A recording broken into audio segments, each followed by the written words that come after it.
respecter le chronogramme de la transition, c'est-à-dire l'organisation dès le mois d'avril prochain d'un dialogue d'une concertation nationale, mais aussi à la fin de cette année 2024, l'organisation d'un référendum constitutionnel à l'effet d'adopter un nouveau projet de constitution. Dispositif, comme vous le savez, est très attendu à la fois au plan interne, mais aussi par nos partenaires économiques et financiers, mais aussi par l'ensemble de la communauté internationale, pour mieux articuler le processus de transition et le conduire à son terme jusqu'en 2025.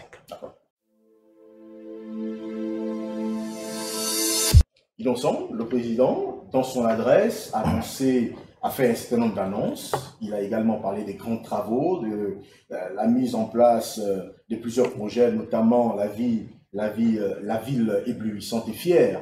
Que peut-on retenir du discours à la nation du président de la transition? C'est plusieurs volets qui ont été, disons, abordés oui, par ce discours à la nation. On va retenir le volet social. On sent que le président a mis l'accent sur le volet social, notamment l'allègement d'un certain nombre de mesures, la facilitation de la vie pour ce qui est des citoyens. On a aussi des messages à caractère économique. Et là, le chef de l'État est revenu sur les questions notamment de l'emploi. Il a insisté là-dessus, mais il a dit aussi que la fonction publique ne peut plus tout absorber les sans-emploi, il faut aller vers l'entrepreneuriat. Et là, il a annoncé quelque chose d'assez fort, c'est la création d'une banque nationale de développement pour financer l'entrepreneuriat des jeunes. Comment comprendre que nous sommes au Gabon, à une population estimée environ à 2 millions d'habitants? Comment comprendre que justement on ne peut pas résoudre la question du chômage? Est-ce que vous pensez vraiment que le plan serait aujourd'hui d'aller vers l'entrepreneuriat? Oui. Il y a d'autres mécanismes qui peuvent faciliter l'insertion de ces jeunes-là? Il y a deux choses à la fois. Donc, soit on travaille dans la fonction publique, et donc tout ce qui est agent de l'État, ça c'est une option. La deuxième option, c'est d'entreprendre, créer des entreprises et se mettre à son compte. Au niveau concernant, par exemple, la fonction publique, les critères de la sous-région, donc les critères de la CEMAC, veulent que on soit à 35%, si vous voulez, un peu, le quota autorisé, c'est 35%. Donc, dernièrement, j'ai rencontré le ministre de la fonction publique dans le cadre d'une interview qui disait qu'en fait, nous sommes à 32%. Donc, il y a une petite marge d'embauche. Donc, vous comprenez que là, on ne peut pas faire trop d'efforts si on respecte les critères sous-régionaux. Et le président Olingi Nguema a dit son engagement pour tout ce qui est critères internationaux, respect des clauses, des conventions avec les autres États. Donc, on ne peut plus trop faire d'efforts concernant la fonction publique. Ce qu'on peut faire aujourd'hui, c'est de créer la dynamique. Et le chef de l'État l'a montré, par exemple, quand il était à Port-Gentil, en appelant les jeunes de Port-Gentil à se constituer par quartier pour, par exemple, mettre les pavés, construire des routes, rénover des routes. Donc, on va aller vers l'entrepreneuriat et c'est ce qui se passe ailleurs. On ne s'enrichit pas en travaillant pour la fonction publique, on s'enrichit, on vit bien, le pays se développe. Voilà, chef d'entreprise. Il faut aller, c'est un système de mentalité, on n'a pas été habitué, on a été habitué à l'État-providence, c'est-à-dire, bon, on travaille, on est fonctionnaire, on a la garantie du salaire, mais attention, aujourd'hui, avec tout ce qui se met en termes de rigueur, de contrôle, de vérification, de contrôle budgétaire, beaucoup de gens ne vont plus s'enrichir à la fonction publique. Il est revenu là-dessus, sur ce qui a déjà été fait. Et deuxièmement, il a annoncé un certain nombre de mesures que je trouve assez importantes, assez salutaires. Et il y a pour moi un aspect du discours du président de la transition qui n'est pas assez débattu, hein, que ce soit sur les réseaux sociaux ou bien dans les rédactions. Le président de la transition a annoncé un certain nombre de chantiers qui devront être engagés par lui, notamment la construction de la ville écologique, hein, Libreville 2, la construction d'un aéroport, on va dire la réhabilitation de Air Gabon, et des projets comme ça qui sont à long terme, d'accord, et qui laissent quand même entrevoir que le président de la transition veut s'inscrire dans la durée. Et donc ceux qui attendaient nécessairement que le président de la transition ne soit là que pour réformer les institutions et puis après il passe le témoin, je pense que ça devra encore attendre très longtemps quand même. Non, mais pour l'instant nous ne sommes encore qu'au stade des annonces, d'accord. Il faudra attendre que ces projets-là soient justement réalisés pour pouvoir dire que bon voilà. Le cap est fixé. Oui, le cap est fixé, mais l'ancien régime aussi fixait le cap. Hein. Le problème avec les projets, ce n'est pas tant la structure ou alors les effets d'annonce en fait. Le problème avec les projets, c'est la capacité à réaliser et à tenir les calendriers, c'est ça. Et tout le reproche qui était fait au gouvernement ou bien au système déchu, c'était seulement l'incapacité à justement transcrire en actes concrets, en actions concrètes, toutes les annonces qui étaient faites. C'était ça le reproche qu'on leur faisait. Et aujourd'hui, le président de la transition a fait un certain nombre d'annonces, c'est bien, parce que nous trouvons effectivement que réduire le prix de la bouteille de gaz butane pour les ménages, c'est à applaudir, effectivement. C'est vrai que on pouvait en attendre plus encore, puisque le Gabon est un pays producteur de pétrole, mais déjà, le fait d'avoir réduit, d'accord, de 1000 francs, c'est déjà encouragé. On sait également on sait également que insister sur la problématique de l'entrepreneuriat aujourd'hui, puisque l'État ne peut pas être le seul pourvoyeur d'emploi, d'accord? C'est tout à fait louable. Maintenant, il reste à attendre les mécanismes qui sont mis en place pour pouvoir justement faire en sorte que tout ce qui a été annoncé puisse arriver à leur concrétisation. Et justement, c'est qu'ils n'outrepassent pas ce qui a été défini depuis la base. Parce que quand on dit un comité pour la transition et la restauration des institutions, mais permettez-moi, on reste dans la restauration des institutions qui est d'abord l'élément phare, puisque nous savons tous que le problème qu'il y avait avec l'ancien régime, c'était justement les institutions. C'était les institutions qui n'étaient pas assez représentatives, qui étaient totalement bafouées, qui étaient totalement mises à sac. Donc, en restaurant justement ces institutions, le président de la transition va redonner au Gabon justement ses lettres de noblesse. Parce qu'il faut justement revenir aux fondamentaux. Il faut que les choses soient revues. Il faut que la Constitution soit réécrite. Pourquoi? Qu'est-ce que vous pensez, Roméo? Pour moi, c'est un très long projet que le président de la transition n'avait pas à prendre sur lui. Il y a par exemple, on va dire la construction d'un tramway, d'un tramway qui a été annoncé. Je pense qu'il y a plus urgent que ça. Raison pour laquelle je dis tantôt qu'il ne faudrait pas que le président de la transition aille au-delà de ce qui est attendu de lui. Ce qui est attendu de lui, et ce qu'il a annoncé d'ailleurs dès le départ par lui-même, c'est qu'il devait restaurer les institutions. Après, c'est vrai qu'il y a des projets qui sont prioritaires, des projets qui sont urgents, notamment le social. Il y a des infrastructures qu'il devra, on va dire qu'il devra refaire. Ça, c'est totalement, voilà, ça c'est tout à fait normal. Donc, nous attendons du président de la transition qu'il résolve, par exemple, le problème des pensions retraite. D'accord? Ça, c'est une urgence. Il y a, par exemple, le problème de la construction des infrastructures routières. Ça, c'est également un problème. Il y a un certain nombre de projets prioritaires. Maintenant, après, il y a aussi des projets qui, en mon sens, ne méritent pas que l'on qu'on s'y attarde pour l'instant, comme par exemple la construction de Libreville 2. Que le développement durable, l'économique et le développement durable font partie des 6 priorités de la transition. Et donc, peut-être qu'on peut comprendre, Roméo va me prêter peut-être les mots, il faut comprendre que tout cela s'inscrit dans une priorité, le développement durable. Donc, mais le développement durable, c'est pas 1 an, c'est pas 10 ans.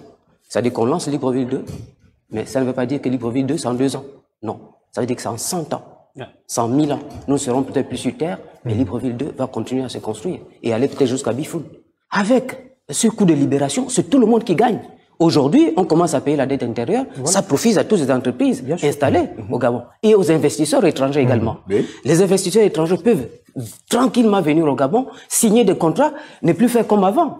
Quand ils arrivaient, qu'est-ce qu'on faisait? On dit oui, vous voulez qu'on vous signe un contrat, déposez votre d'enveloppe, et puis bon, nous voulons rentrer dans le capital de votre entreprise pour 10% gratuitement.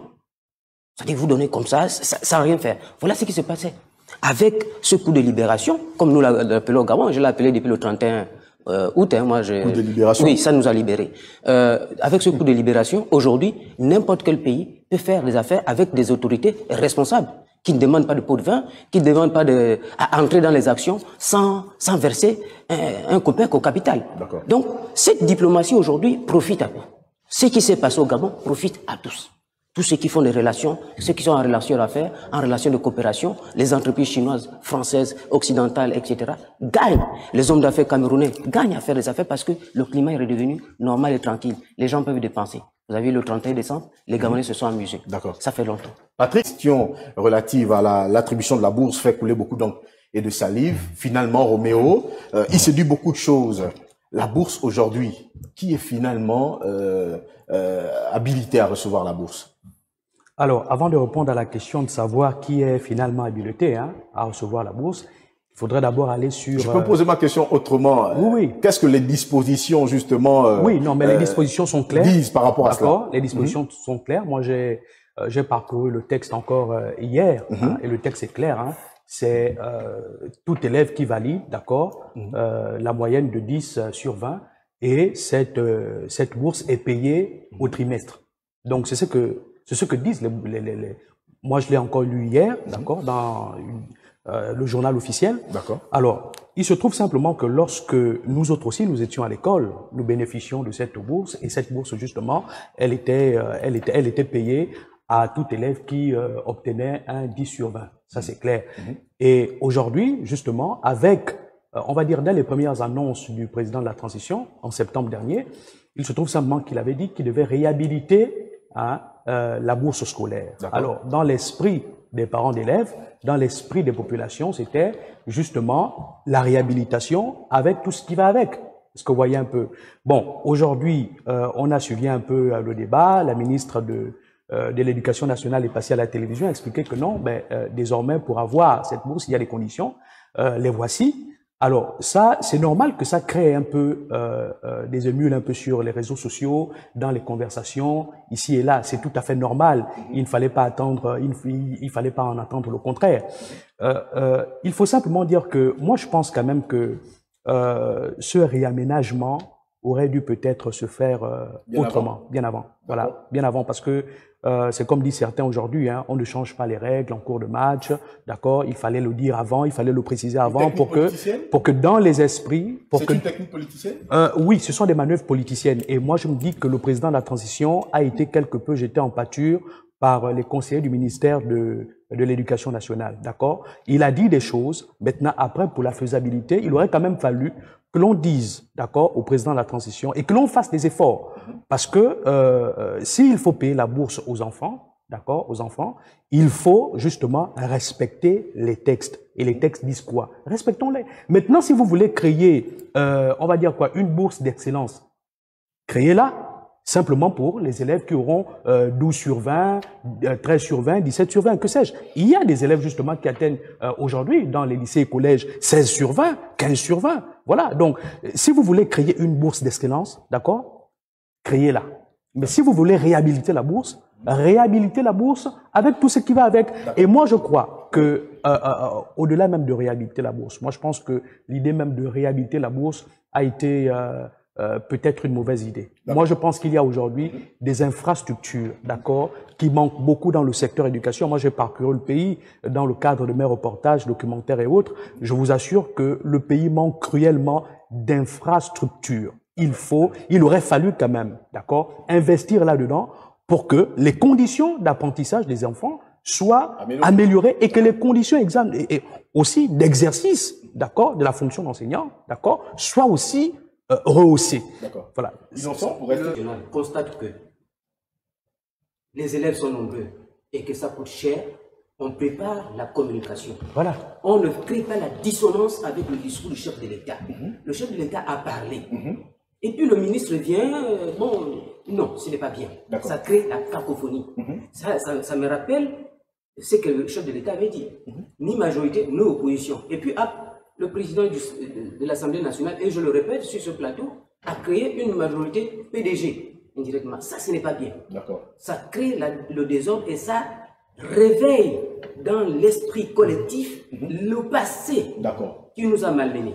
Donc, si l'État constate que le budget n'est plus bien, l'idéal, c'est de dire, bon, cette année, ils assument. Le gouvernement assume, les autorités assument, ils payent régulièrement les 3 trimestres. Une année, c'est 3 trimestres. Ils payent les 3 trimestres de bourse. Et au ministre Camélia, Toutoum, le CAC, de dire, pour l'année 2025, nous allons désormais attribuer la bourse à ceux qui auront 12 au premier trimestre et 11 pour ceux qui sont au second cycle. Et à partir de cet instant, on prend une loi, on corrige la loi ancienne, on dit désormais, voilà ce qui sera. Et puis là, il n'y a pas de bruit. Mais ça, c'est mettre le bruit dans le pays. Ce sont des vieux projets qui avaient même en cours sous Ali Bongo Ondimba. Il était question de réaménager les aéroports parce que même un aéroport qui ne fonctionne pas, mais qui est entretenu, justement, crée toujours de l'argent. Et Oui, peut créer toujours de l'argent. Donc, c'est tout à fait normal qu'aujourd'hui, et surtout avec l'avènement de la création d'une nouvelle compagnie aérienne, que l'on pense justement à réaménager ces aérodromes-là parce que nécessairement, ils devront servir. Innov'Son doit créer une véritable concurrence au sein du milieu aérien pour permettre justement aux Gabonais de découvrir le pays. Oui, moi quand j'étais enfant, je voyais des avions atterrir dans tous les départements. C'était Air Gabon. Donc l'avion partait de partout et les Gabonais voyageaient tranquillement. Donc aujourd'hui, c'est un projet, le président l'a remis sur la table, mais c'est un vieux projet aussi, vieux projet dans le sens où plusieurs ministres ont porté ce genre de projet. On a entendu parler de RCMAC quand nous lancions la CAL 2012. Le ministre Julien Kogé Bécalé, ministre des Transports, avait dit que l'avion au bout de la piste, il est en train d'arriver. On n'a jamais vu RCMAC. Ensuite, on est parti par Africa United, tout ça qui devait être une compagnie d'État. On ne comprend pas qui est actionnaire derrière. Et vous allez en face du Ballon d'Or à Libreville. Vous allez voir, il y a un immeuble où c'est écrit Gabon Air. Ça devait être une compagnie nationale. Ça n'a pas été fait. Aujourd'hui, on lance Air Gabon.